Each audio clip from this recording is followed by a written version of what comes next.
मुनाफे में आई है। कंपनी की आय करीब 1% बढ़ी है। मार्जिन में भी करीब आधे % के आसपास का उछाल है। नंबर से बातचीत करने के लिए हमारे साथ वाटेक विभाग के CFO स्कंद प्रसाद सीतारमन सर मौजूद हैं।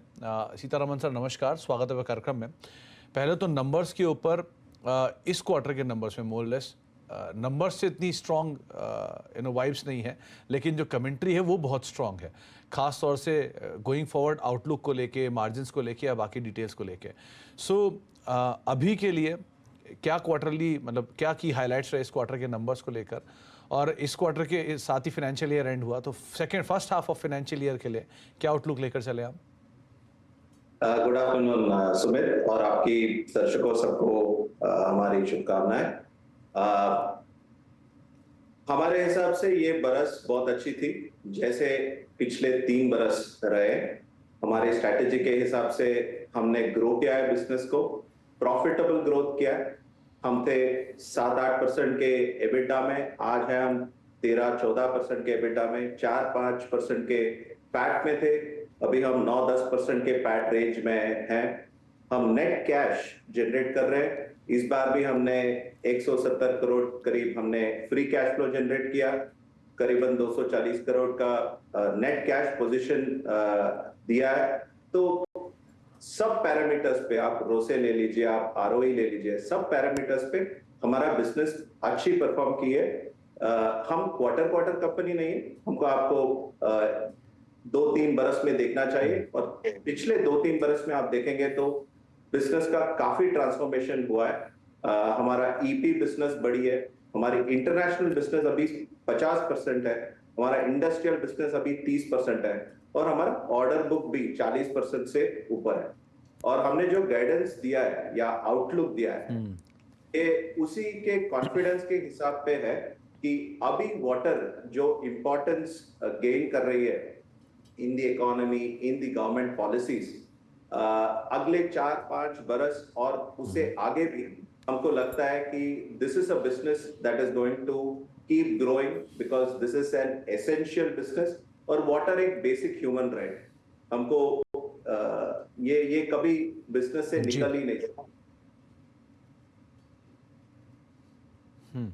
तो सीतारमन सर, 2-3 चीज़ें मैं समझना चाहूँगा। एक, स्टैंडलोन बेसिस पे कंपनी के जो नंबर्स हैं उसमें मार्जिन यूजुअली 17% या 14% या 15% की रेंज में रहता है।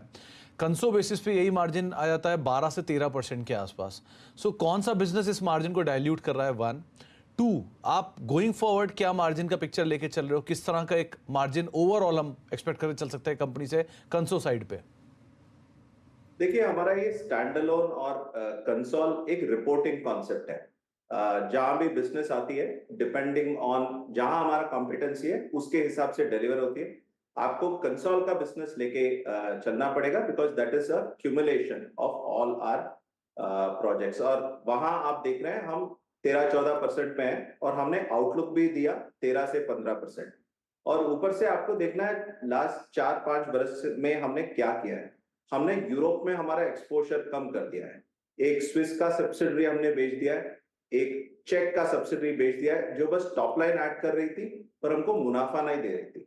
तो उससे हमारा ओवरऑल एबिटा भी बढ़ा है, हमारा ओवरऑल पैट भी बढ़ा है, और हमने also we took a path of going to net cash.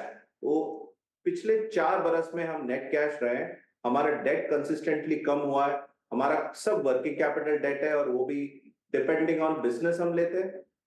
इसके सिवा हमारा very very asset light company है, तो ये सब दिखता है। So this standalone and consolidation का हमने, I think we are pass that, because जहां भी प्रोजेक्ट्स है वो कॉम्पिटेंस के हिसाब से डिलीवर होता है। तो सीतारमन सर, अभी ऑर्डर बुक का सिचुएशन किस तरह से है? 1, उसमें अगर मैं फर्दर सेग्रीगेशन करूं तो ईपीसी एंड ओएनएम, इन दोनों का ब्रेकअप कैसा रहेगा, और उसमें भी डोमेस्टिक और इंटरनेशनल, इसका ब्रेकअप कैसा रहेगा? कितने साल की रेवेन्यू विजिबिलिटी दिख रही है इधर? आज हमारा कुछ 11,500 करोड़ का ऑर्डर बुक है, जो हमको एटलीस्ट 3 बरस का अच्छा रेवेन्यू विजिबिलिटी देती है। और हमने काफी बिड्स किए हैं मिडिल ईस्ट में, अफ्रीका में, और साउथ ईस्ट एशिया और इंडिया में। As soon as the elections खत्म हो जाती है तो इधर भी the market will open up. So for the future हमारा ऑर्डर इनटेक बहुत रोबस्ट दिखती है अभी, एंड आज का ऑर्डर बुक में 55% हमारा ईपीसी है, 40% से ऊपर हमारा O&M है जो 7-10 बरस में अनवाइंड होगी। और हम देखते हैं गोइंग फॉरवर्ड, हमने इसलिए आउटलुक भी दिया है कि हमको ये सर्विस बिजनेस बढ़ानी है। O&M अभी हम 15-17% के आसपास में, हमको इसको 20% ले जानी है। दूसरा है हमारा ईपी प्रोजेक्ट्स, जो हमारा मार्जिन एक्रेटिव प्रोजेक्ट्स है, वो अभी 1/3 है ईपीसी का, ये हमको मेंटेन करनी है और शायद हम ऊपर भी ले जाना है हमने को।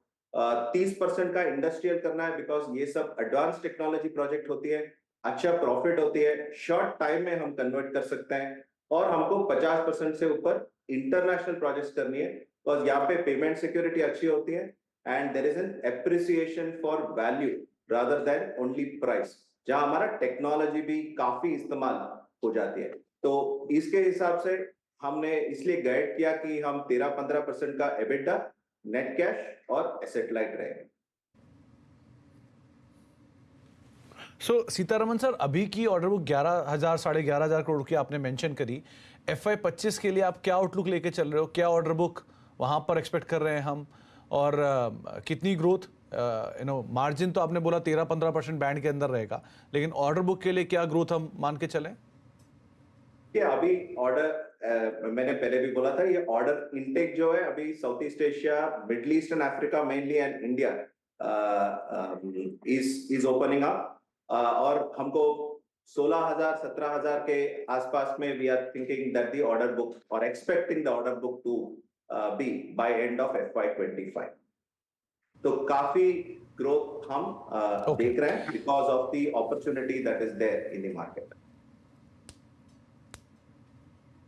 जी चलिए, बहुत बहुत शुक्रिया। और आपके आउटलुक के ऊपर बातचीत करते करते में ही स्टॉक में एक बढ़िया रिकवरी भी आई है, slowly and steadily day high की तरफ स्टॉक जाता हुआ।